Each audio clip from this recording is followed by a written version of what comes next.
하나님께서 오늘 주신 말씀은 마태복음 1장 18절부터 25절의 말씀이 되겠습니다. 자, 우리 다 같이 읽겠습니다. 예수 그리스도의 나심은 이러하니라.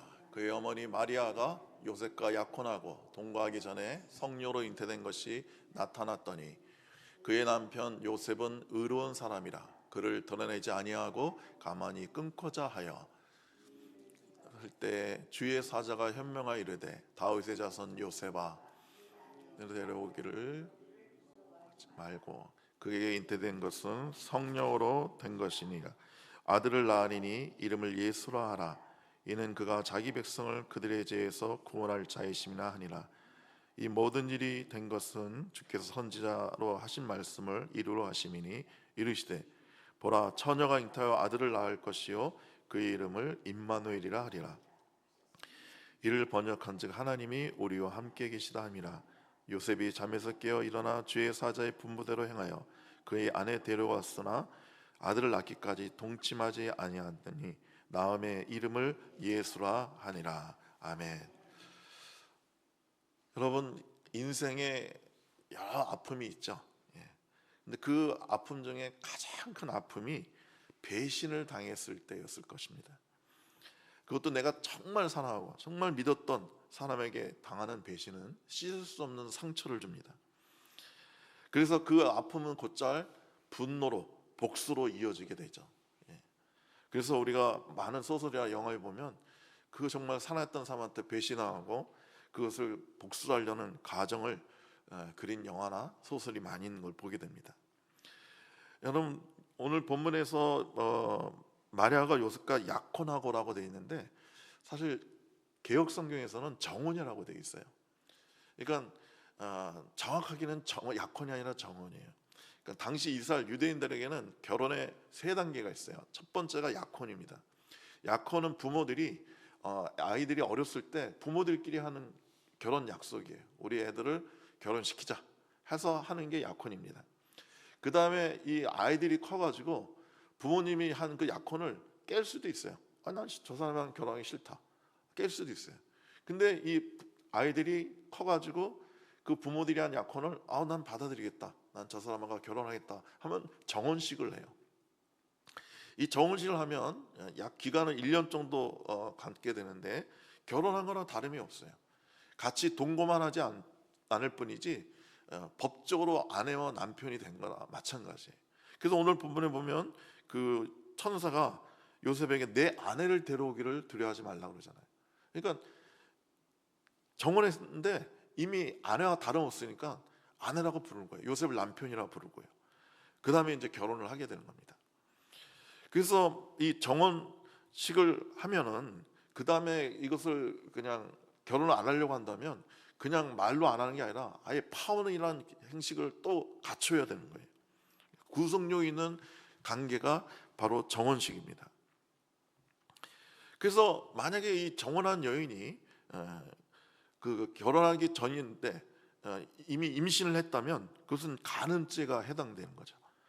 그래서 이런 경우는 성경에 신명기 20장 21절 22절 보면 결혼을 했는데 처녀가 아니다 그러면 돌로 쳐 죽이라는 말이 있어요.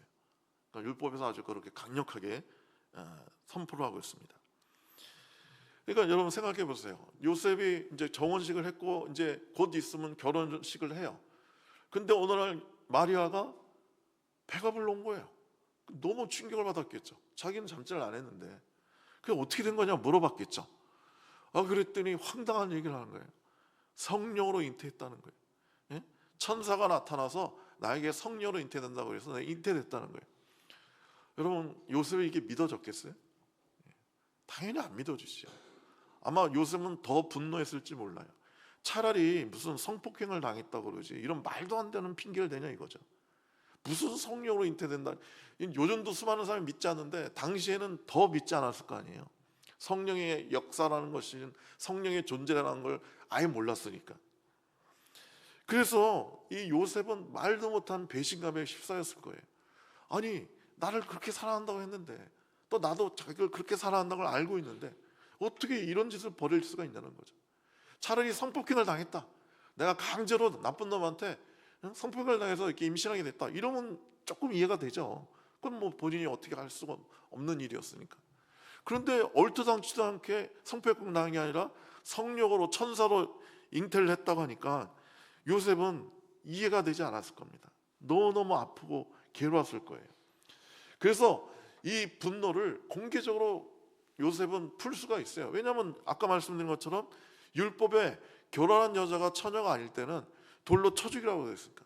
그러니까 마리아를 막 동네로 끌고 나와서 이 여자 나랑 아직 잠자리가 하지도 않았는데, 결혼하지도 않았는데 잉태를 했다, 다른 놈의 씨를 가졌다, 간음을 행했다 해가지고 사람들을 선동해서 합법적으로 돌로 마리아를 쳐 죽일 수가 있었던 거예요.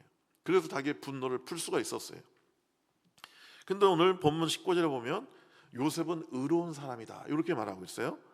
의로운 사람이래요.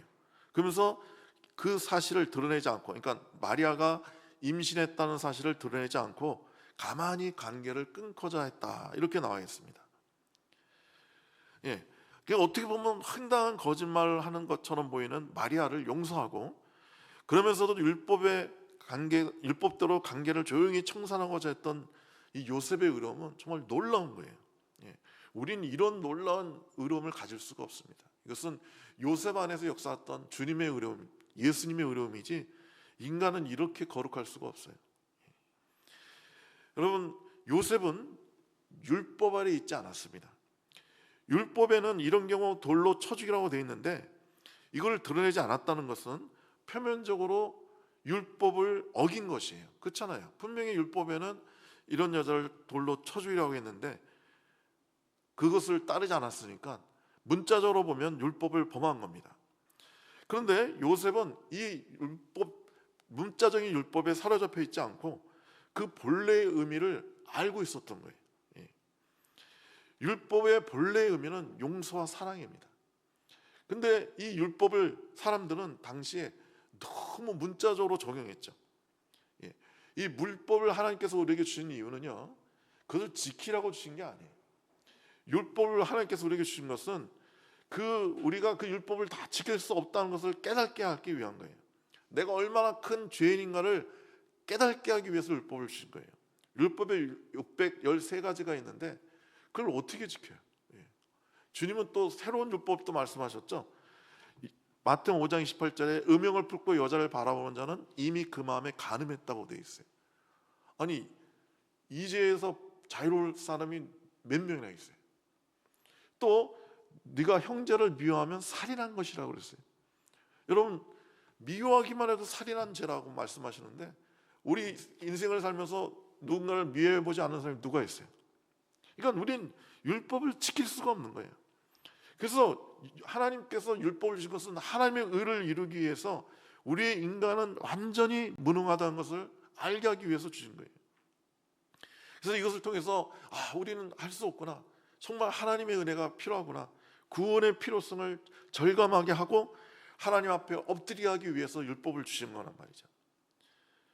그래서 이 율법을 자기한테 적용해서 내가 큰 죄인입니다, 나는 율법에 행할 수 없는 무능한 사람입니다, 하나님 은혜로 저를 용서하시고 저를 구원해 주세요, 이렇게 해야 되는데 당시의 사람들은 율법을 이렇게 자기한테 적용하지 않고 남한테 적용했어요. 그리고 바리새인과 서기관들은 율법을 인간적으로 최대한 지켜서 구원을 얻으려고 했어요. 대단한 잘못된 거죠. 그래서 요한복음 8장에 보면 제가 2주 전에 설교했던 것처럼 사람들은 이 간음증에 붙잡힌 여자를 데려와서 정말 돌로 쳐 죽이려고 했어요. 그러니까 간음증에 붙잡힌 자는 돌로 쳐 죽이라는 우리가 간음했다는 것을 깨닫고 나는 돌에 맞아 죽을 죄인이라는 것을 주님 앞에 고백하라고 하나님께서 그 율법을 주신 건데 그것을 자기한테 적용하지 않고 사람한테 적용해서 정말 사람을 쳐 죽이려고 했단 말이죠. 여러분, 율법은 문자적으로 실행하는 것이 의가 아니고 율법의 본래의 의미가 살아나게 하는 것이 진정한 의미예요. 그래서 요셉은 이 율법의 진정한 의미, 용서와 사랑을 알고 있었어요. 그래서 마리아가 임신했다는 사실을 알리지 않고 사람들에게 절대 알려지지 않게 조심했다는 거죠. 어떤 사람은 뭐 비난할 수도 있어요. 왜 율법대로 그러지 않느냐? 정의를 세워야 될 거 아니야. 하나님의 공의를 세워야 될 것이 아니냐. 근데 이것은 등이단이 잘못된 거예요. 율법을 엄격하게 적용하는 것은 최악의 불의가 되는 거예요. 예. 여러분, 그 프랑스에 공포 정치를 했던 로베스피에르라는 사람이 있었죠. 이 사람이 조금만 잘못해도 다 단두에서 목을 잘라 죽였어요. 그 공포 정치를 했어요. 그러니까 너희가 죄 짓지 말라는 거야. 이렇게 죄를 지면 너는 목을 다 잘라버리겠다는 거예요. 근데 어떻게 됐죠? 결국 자기도 자기가 세운 단두대에 목이 잘려서 로베스피에르가 죽었어요. 여러분, 이렇게 사람들을 율법적으로 대하면 결국 본인이 그 율법대로 처형을 당하고 심판을 당하게 되는 거예요. 자, 그런데 율법을 우리가 요셉의 그 본래 의미를 요셉이 알고 있었는데 그 하나님의 공의도 알고 있었어요. 그래서 요셉에게 있어서 사랑하는 마리아의 임신은 율법적으로 도의적으로 분명히 잘못된 거죠. 그건 부정한 거예요. 그 때문에 마리아가 그 부정한 그것 때문에 불이익을 가지지 않으면서 동시에 하나님의 공의도 살아나기를 원했어요. 그러니까 요셉은 마리아의 죄를 공개하지 않으므로 마리아에 대한 그의 사랑을 나타냈고 동시에 마리아와의 관계를 끊음으로써 하나님의 공의도 세운 거예요. 자, 요셉이 마리아를 사랑해서 그 죄를 용서해요. 그렇다고 해서 그냥 마리아를 데려다가 같이 살면, 결혼해서 살면 그것은 마리아의 부정에 자기도 동참하게 되는 거예요. 예. 그러니까 여러분, 그 국가의 법을 어기고 도망가는 사람을 여러분이 친하다고 사랑한다고 해서 그를 숨겨주거나 그 도피를 돕게 되면 그것도 죄가 되죠. 예. 그것도 은닉죄가 된단 말이죠. 그래서 그런 것처럼 죄를 지는 사람을 무조건 용서해주고 무조건 감싸주는 게 그게 사랑이라는 면에서는 옳지만 공의라는 면에서는 잘못된 거예요.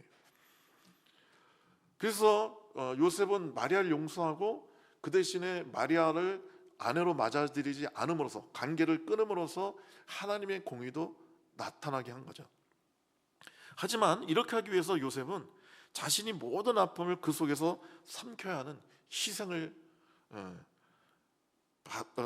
당해야만 했어요. 예.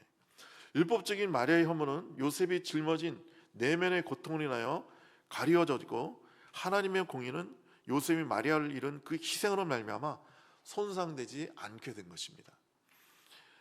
공의와 사랑은 사실 공존하기 어렵습니다. 사람은 뭐 공의 쪽에 치우치든 사랑 쪽에 치우치든 한쪽에 치우치기 마련이에요. 근데 이것이 하나님의 공의와 사랑이 완전하게 일치되고 함께 있는 것은 사실 십자가밖에 없어요. 주님의 십자가만이 하나님의 공의와 사랑이 완벽하게 이루어진 거예요. 자, 이 십자가는 어떤 죄를 짓든 간에 그 죄는 반드시 죽음으로 값을 지불해야 된다는 하나님의 공의가 있는 거죠. 예. 십자가에는 그런 하나님의 공의가 나타나는 거예요. 죄를 지면 대가를 치러야 되는 거예요. 근데 그 대가를 사람들이 치를 수 없으니까, 죄 지은 사람들을 다 죽일 수 없으니까 그 죄를 대신해서 예수님이 십자가에서 대신 죽으신 거예요. 하나님의 공의인 거죠. 그러면서 동시에 어떤 죄든지 사랑으로 용서된다는 하나님의 사랑, 하나님의 거룩함이 웅변적으로 변증되는 것이 바로 주님의 십자가예요. 예. 그래서 우리는 어느 곳에 치우치기 마련인데 우리가 이렇게 하나님의 공의와 사랑으로 충만하려면 우리는 죽고 우리의 자아는 죽고 옛사람은 죽고 우리 속에 주님이 살아서 역사하셔야 되는 거예요. 요셉은요, 자기 나름의 확신과 신념에 사로잡혀 있지 않았어요. 여러분, 우리 간통죄가 우리나라에서 폐지됐죠. 예. 그러니까 많은 여성분들이 간통죄가 있으므로 여성들에게 도움이 된다고 생각을 해요. 왜냐하면 그걸로 이제 남편을 감옥에 보낼 수 있고 1년 동안, 그리고 남편의 감옥에 가면 그 이혼을 먼저 해야 되는데 그 이혼할 때 합의금을 받았으니까 간통죄가 여자들한테 도움이 된다고 생각해요. 근데 실제 제가 그 전문가 얘기를 들어봤더니 아니라는 거예요. 여성들에게 간통죄가 훨씬 더 불리하고 안 좋은 법이라는 거예요. 왜냐하면 자, 여자들은 남편이 간통을 저지르면 간통죄로 이렇게 보내지도 않고, 그다음에 간통죄로 감옥에 보내도 거의 100% 합의를 본다는 거예요. 그래서 그 남편 그 1년 동안 감옥에 1년 동안 집어넣으면 뭐 하겠어요. 그래서 그냥 합의를 봐서 그 합의금 받고 남편을 다 풀어준다는 거예요. 근데 반대로 여자가 간통죄를 졌다? 그러면요 남자들은요 절대 합의를 보지 않는데 반드시 감옥에 보내고 1년 동안 형을 살게 한다는 거예요. 이런 여자를 용서하는 경우는 거의 없다는 거예요. 그래서 이 간통죄가 여자들에게 훨씬 더 불리한 법이라고 전문가가 제가 하는 얘기를 들은 적이 있어요. 그러니까 이게 뭐예요? 여자는 남자가 간통죄를 보고 간음죄를 졌을 때 쉽게 용서할 수 있지만 남자는 용서를 안 한다는 거예요. 자기는 막 살아도 여자가 성적으로 부정을 행했다? 절대 용서하지 않는다는 거예요. 그런데 요셉은 오늘 본문에 천사가 나타나서 뭐라고 그랬죠? 꿈속에서 다윗의 자손 요셉아 내 아내 마리아 데려오기를 무서워하지 말라. 그에게 잉태된 자는 성령으로 잉태된 것이나 하고 말을 하니까 금방 받아들였어요. 그래서 그 다음날 아침에 깨자마자 마리아를 데리고 왔어요. 그러니까 이 당시의 남자들, 요즘 남자들 마찬가지죠.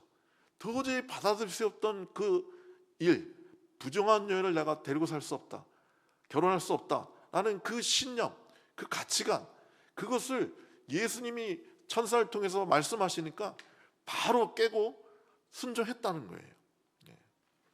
여러분, 우리가 이렇게 자기의 고집이나 신념에 사로잡히 않아야 주의 인도를 받을 수 있고 우리는 승리하는 삶, 거룩한 삶을 살 수 있는 거예요.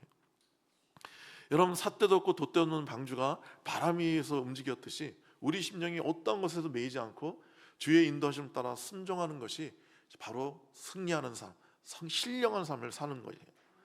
그런 사람 있죠. 나는 한 번 아니면 아니라고, 나는 평생 아니라고, 나는 한 번 한다면 하는 성격이라고. 이런 사람은요 하나님 앞에 많은 연단을 받아야 돼요.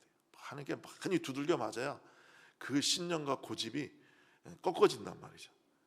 저는 어떤 사람이 이렇게 말한 것도 들은 적이 있어요. 군대 갔다 온 사람인데 나는 군대 갔다 오지 않은 남자에 대해서는 편견이 있다고 대놓고 얘기해요. 그러니까 군대 갔다 오지 않은 남자들은 남자답지도 않고 사회생활을 잘할 수 없다는 거예요. 나는 그렇게 아주 그냥 편견을 아예 갖고 있다라고 아주 그냥 자랑스럽게 얘기하고.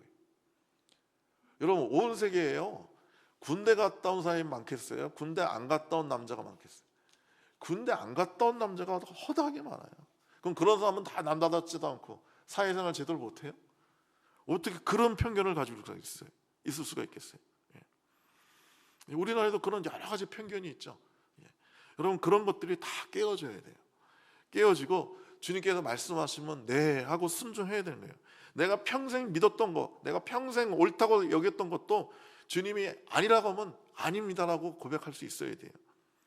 베드로가 그 환상 속에서 주님이 말씀하셨죠. 뭐 돼지 뭐 이런 부정한 것을 잡아먹으라는 거예요. 유대인들은 돼지를 절대 먹지 않아요. 부정한 음식을 절대 먹지 않아요. 여러분, 그 율법을 유대인들은 지켜서 제가 그 이스라엘의 그 성지순례를 갔을 때 보면은요 안식일날 절대 장사하는 데가 없고요. 그다음에 음식도 우유하고 그러니까 치즈하고 그 고기랑 같이 요리하지 않아요. 그걸 코셔라고 해가지고 그 염소 새끼를 어미의 젖으로 삶지 말라는 율법이 있거든요. 그래서 우유와 고기를 같이 섞어서 요리를 절대 하지 않아요. 그러니까 그런 요리를 이스라엘에서는 먹을 수가 없어요. 근데 이런 아주 철들철미한 습관과 간습이 있었는데 주님이 그 돼지를 잡아먹으라는 거예요. 그래서 그건 요셉이 못 먹겠습니다. 안 먹겠습니다. 나는 평생 돼지를 먹은 적이 없습니다. 뭐 이렇게 고백하는 내용이 나온단 말이죠. 그러면 안 되는 거예요. 주님이 먹으라 하면 먹는 거예요. 선악과를 먹지 말라 하면 안 먹는 거예요. 이렇게 여러분과 제가 하나님께서 말씀하시면 언제나 이해할 수 있는 그런 순종의 사람들이 되기를 축복합니다. 자, 오늘 본문의 다음 얘기는 이제 동정녀 탄생에 관한 이야기예요. 그래서 그 본문 그 23절에 보면 보라 처녀가 잉태하여 아들을 낳을 것이요 그 이름은 임마누엘이라 하리라. 이게 주전 약 700년경에 그 이사야가 예언한 것인데 그 예언한 대로 처녀가 잉태하여 애를 낳았다는 거예요. 예수님은 여자의 몸에서 태어났다는 거예요. 이것은 초자연적인 그 역사가 최대한 자연적인 삶 가운데 개입된 거죠. 예. 그러니까 최소한의 초자연적인 개입과 최대한의 자연적인 방법으로 볼 수 있어요. 예수님은 뭐 그냥 유성처럼 갑자기 무슨 이 땅에 뻥 하고 나타난 게 아니라 그 인간은 여자의 몸에 잉태되어서 수정란이 되어서 그 10달 동안 뱃속에 있다가 아기로 태어나서 30년 동안 이스라엘에서 장성하셨어요. 그러니까 이것은 인간의 결혼과 가정을 인정하셨고 인간의 삶의 문제를 인정하신 거예요. 그래서 주님은 초자연적으로 오셨지만 최소한으로 초자연적으로 오시고 우리 인간의 자연적인 삶 가운데서 녹아져 들어가셨던 거예요. 여러분, 우리가 장차 천국에 가도요, 우리는 이 세상의 삶을 거의 똑같이 똑같이 살게 되는 거예요. 예. 천국 가면 영원히 뭐 하냐고 그러는데, 여러분, 천국에서 우리가 일해요. 천국에서도 우리가 다스리는 사람이 있고 각자 직업이 있어요. 근데 천국은 일과 쾌락이 분리되지 않았죠. 저는 이 세상에서는 놀기만 하면 어떻게 해요? 굶어 죽죠. 또 이 세상에서 일만 하면 어떻게 돼요? 너무 피곤하죠. 그래서 사람들은 아무리 막 주말에 막히고 막 복잡하고 막 그래도 주말이 되면 어떻게든지 놀러 가잖아요. 예. 어떻게든지 쉬려고 하잖아요. 그래서 일과 쾌락이 이 세상은 분리되어 있지만 천국은 분리되어 있지 않아요. 그래서 일하는 것이 노는 것이고 노는 것이 일하는 것이 돼요. 그래서 이 땅에서 주님을 찬양하던 사람은 하늘나라 가서도 찬양하는 직업을 가질 거예요. 주님을 영원히 찬양할 거예요. 예. 자, 근데 이 처녀 탄생, 동정녀가 아이를 낳았다, 이것을 제일 사람들이 믿지 못하죠. 예. 그런 사람이 있어요. 내가 다른 건 다 믿어도 뭐 오병의 기적을 믿고 예수님 무리를 걷고 뭐 죽은 자를 살리신 걸 내가 믿는데, 에이 무슨 처녀가 애를 낳아, 이건 무슨 말도 안 되는 소리야, 이런 사람이 많단 말이죠. 예. 여러분, 무에서 유를 창조하신 하나님, 죽은 자를 살리신 하나님을 믿는다면 성경의 모든 것을 믿을 수가 있는 거예요. 예. 나는 이걸 믿는데 이건 믿지 못했다, 이건 믿음이 아니에요. 예. 진짜 믿음은, 참된 믿음은 성경의 모든 것이 다 믿어지는 거예요. 예. 그래서 이건 믿는데 이건 못 믿겠다고 하는 거는 그 사람한테 믿음이 없는 거예요. 그러니까 특히 이 사람들이 다른 건 믿으면서도, 다른 건 뭐 그럴 수도 있다 하면서도 유독 동정녀 탄생에 대해서 문제를 삼고 비아냥거리는 것은 사람들이 심히 부패했기 때문인 거예요. 그러니까 부패한 인간의 심령이 성적인 것은 문제 삼기를 아주 좋아하기 때문에 그런 것입니다. 사람이 하나님을 거역하고 육으로 살면서 경건과 거룩함을 모두 상실해버렸어요. 인간의 영은 악령들이 다 흐른 빈집에서 부서진 창틈으로 내다보면서 희쭉희쭉 비웃으며 추하고 더러운 말로 희화한 것과 같은 본성에 사로잡혀 있는 거예요. 그래서 사람들이요, 헛된 웃음을 위해서 얼마나 음란패설을 말하고 듣기를 좋아합니까? 개그맨들이요, 나이트클럽이나 업소에서 이렇게 쇼를 하거나 그럴 때 주로 하는 게 음란패설이래요. 아주 그냥 끔찍한 음란패설들을 한다는 거예요. 그런데 사람들은 그 말을 듣고 그렇게 웃고 떠들고 박장대소를 한다는 겁니다. 왜 그래요? 음란한 영이 가득해서 그런 거예요. 여러분, 성령의 사람은요, 하나님의 사람은요, 이런 것은 절대 말하지도 않지만 듣기만 해도 그 심령이 고통을 느낍니다. 음란패설은 하지도 않고 듣는 것도 괴로워해요. 그래서 그런 자리에 있지 않습니다. 주님께서 왜 처녀의 몸으로 나셨을까요? 그것은 예언대로 여자의 후손이 되기 위해서예요. 창세기 3장 15절에 하나님은 뱀에게 이렇게 말씀하셨어요. 내가 너로 여자와 온수가 되게 하고 내 후손도 여자의 후손과 온수가 되게 하리니 여자의 후손은 내 머리를 상하게 할 것이요 너는 그의 발꿈치를 상하게 할 것이라. 그러니까 여자의 온수가 내 머리를 밟을 것이다. 그러니까 메시아를 얘기하는 거예요. 예수님이 그 뱀의 머리, 사탄의 머리를, 사탄의 권세를 짓밟을 것이라고 예언하신 거예요. 그러니까 예수님은 이런 여자의 후손이 되기 위해서는 여자의 몸으로 나셔야 되는 거예요. 남자가 없이 여자의 후손인 거예요. 네. 자, 뱀이 발꿈치를 밟았다는 건, 물었다는 건 뭐예요? 예수님을 십자가에 처형하는 것처럼 처형해서 발꿈치를 물었지만 예수님은 부활하셔서 그 마귀의 권세를 짓밟으셨다는 거죠. 네. 그래서 여러분과 제가 이 동정녀 탄생을 완전히 믿을 수 있어야 돼요. 예.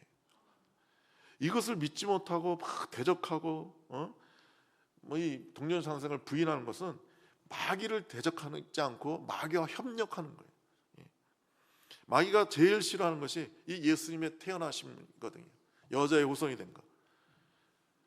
그런데 이 예수님의 처녀 탄생을 부정하는 것이 일반 사람들만 그런 게 아니라 신학자들 중에서도 부정하는 사람이 있어요. 그러니까 자유주의 신학자들, 신신학자들, 이런 사람은 신학을 공부하면서 성경을 공부하면서 하나님을 부정하는 사람들이. 그래서 이 신학적으로 이것을 어떻게 부정하냐면, 이 아까 말씀드린 것처럼 이 말씀은 이사야서 7장 14절의 말씀을 인용한 건데, 거기 보라 처녀가 잉타하여 아이를 낳으리라 했을 때 이 처녀가 히브리어로 알마라고 돼 있어요. 알마. 이 알마라는 단어는 처녀만을 의미하지 않아요. 결혼한 여자 의미예요. 그러니까 처녀이든 결혼한 여자이든 젊은 여성을 가리킬 때 알마라는 단어를 써요. 여러분, 순수한 처녀를 가리키는 단어가 그 히브리어에 있어요. 그것은 베툴라예요. 베툴라를 쓰면 그것은 결혼하지 아니한 남자를 알지 못하는 순수한 처녀를 의미할 때 베툴라라고 하는 거예요. 그래서 이 자유주의 신학자는 뭐라고 하냐면, 봐라, 이사야서 7장 14절에 베툴라라고 돼 있지 않고 알마라고 돼 있지 않냐. 그러니까 마리아가 순수 처녀가 아니라는 거예요. 알마라고 돼 있으니까, 결혼한 여자도 알마니까 이 성적인 관계를 알았다는 경험한 여자라는 거예요. 이런 식으로 신학적으로도 처녀 탄생을 부정하는 사람들이 있단 말이죠. 근데 주님은 왜, 참 이상하죠? 아니, 베툴라는 단어가 있는데 왜 굳이 알마라는 단어를 쓰게 하셨을까요? 이것은 성령께서 영적 내성이 거부적이고 성경의 권위를 믿지 않고 자기의 얄팍한 지식으로 대적하기를 좋아하는 강팍한 심령을 가진 자와 겸손하고 성경의 모든 것을 믿음으로 순종하는 자를 분리하는 분수령으로 삼으려고 일부러 거친 돌을, 이 시험하는 돌을 놓으신 거예요. 성경에는 이런 부분들이 많아요. 그래서 누구든지 나로 말미암아 실족하지 않은 자는 복이 있다라고 마태복음 11장 6절에서 예수님이 말씀하셨어요. 천지의 주이신 아버지여, 이것을 지혜롭고 슬기 있는 자들에게는 숨기시고 어린아이들에게 나타내심을 감사합니다 그랬어요. 예, 스스로 지혜 있다는 자들에게는 이 하나님의 진리의 말씀이 감춰지는 거예요. 여러분, 그 전에 실제 있었던 일인데, 그 하버드 의대를 나온 또 대단한 사람이죠. 하버드 의대 산부인과를 나온 아주 유명한 의사가 있었어요. 이분이 나이 들어가지고 이제 교회를 나왔는데 예수를 믿으려고 교회 나온 게 아니야. 그 부인이 교회를 나오니까 부인을 감시하려고 따라 나온 거예요. 그러니까 이분이 의처증에 걸렸어요. 그러니까 왜 의처증에 걸렸냐면, 이분이 좀 뭐 관리를 못했는지, 뭐 방탕하게 살았는지, 뭐 어떻게 됐는지 모르겠지만, 안에 그 나이 들어서 좀 뇌졸중에 걸리셨어요. 그래서 한쪽이 약간 불편하신 분이. 그러니까 한쪽이 불편한 다음부터 이 사람 마음속에 부인이 자기를 버릴 거라는 그런 불안감이 자리 잡게 됐어요. 그래서 그것이 의척증으로 발전해 가지고 안에 뭐 부인이 뭐 조금만 다른 남자랑 뭐 말만 섞어도 난리를 피고 막 화내고 울고 막 그러는 거예요. 그래서 부인이 예수를 믿겠다고 교회를 나가니까, 교회 나가면 이제 목사님하고 정분이 날까봐, 교회 남자 성도들하고 정분이 날까봐 그걸 감시하려고 쫓아다닌 거예요. 그래서 이제 이 사람 믿음 하나도 없고 부인 감시하려고 쫓아오는 사람이니까 그 교회 나와서 설교 들을 때마다 기가 막힐 거 아니에요.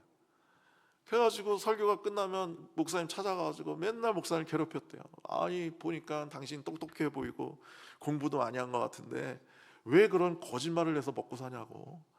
참 나 안타깝다고. 당신 보면 내가 좋은 직장 하나 알선할 줄 테니까 거기서 먹고 살라고 왜 이런 짓을 하냐고.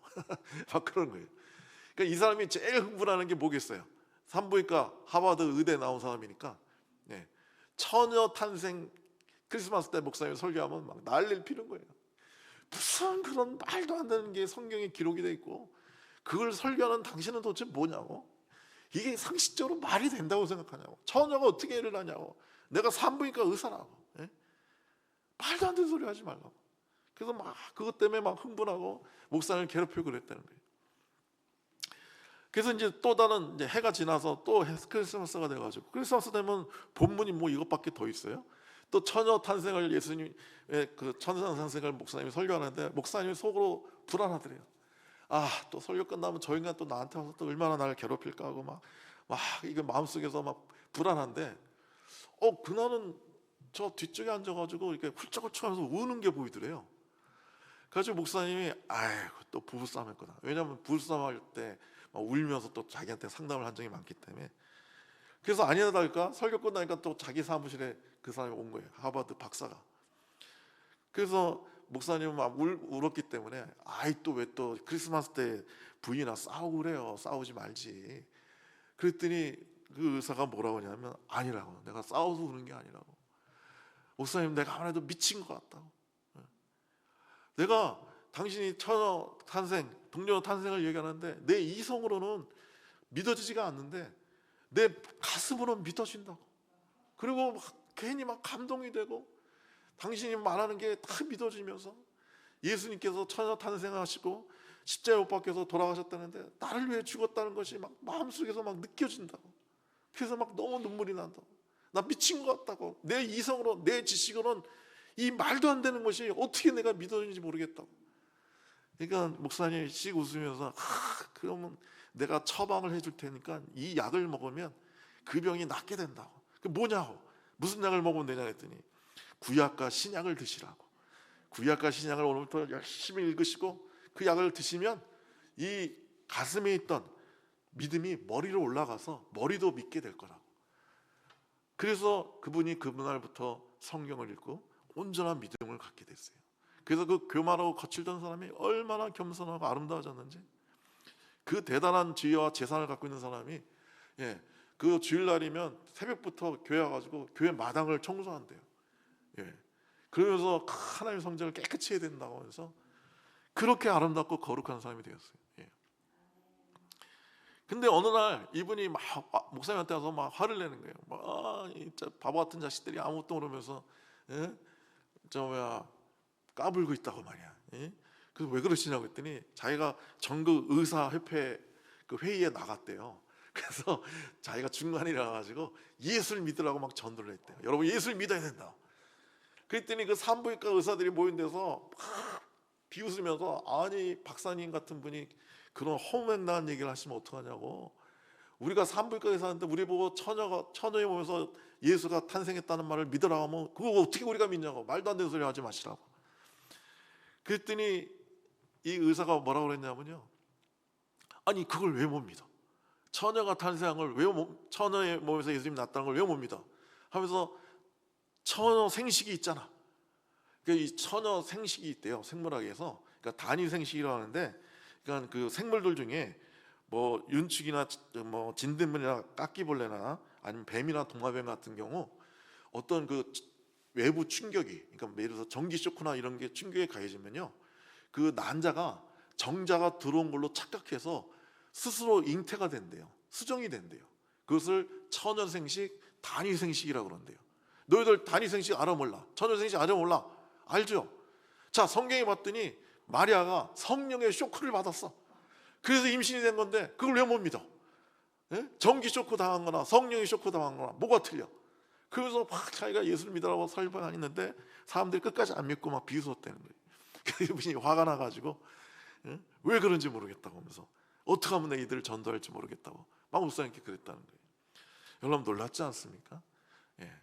여러분, 우리 이성이 아무리 하나님을 대적하고 아무리 성경의 모든 것들을 나의 지식과 이성과 경험으로 거부한다 할지라도 한번 우리가 회개하고 성령이 우리 가운데 오시면 믿음의 선물이 여기에 주어지면 이 모든 하나님을 대적하던 우리의 지식과 이성이 하나님을 변화한 걸로 바뀌게 되는 거예요. 저도 몰랐어요. 처녀생식이라는 게 있다는 걸 몰랐어요. 그 박사가 하는 얘기를 듣고 제가 찾아보니까 진짜 있더라고요. 처녀생식, 단위생식이라는 게. 그래서 이분이 전에는 그 모든 지식으로 주님을 거부했지만 이 주님을 만나고 나니까 그의 모든 지식으로 주님을 변화하고 주님을 증거하는 위대한 하나님의 사람이 되지 않았습니까? 여러분과 저도 이렇게 되어야 될 줄로 믿습니다. 우리가 요셉의 경건함과 그 의로움을 취하고 하나님의 모든 역사를 마음에 믿고 우리 마음속에 주님의 거룩함과 의로움이 기쁨이 충만하기를 간절히 축원합니다. 기도하겠습니다. 주님, 우리 주님께서 여자의 몸으로 후손으로 오셔서 우리의 구원자가 되어 주시고 우리와 늘 함께 계시고 우리를 사랑해 주시니 참으로 감사합니다. 우리가 이 주님의 놀라운 역사를 믿을 수 있도록 믿음을 선물로 허락하여 주시옵소서. 그래서 요셉처럼 우리가 늘 사랑하고 용서하는 사람들 되게 해주시고 그리고 하나님의 거룩함을 지켜나가는 주의 백성 되게 하여 주시옵소서. 예수님의 이름으로 기도드리옵나이다. 아멘.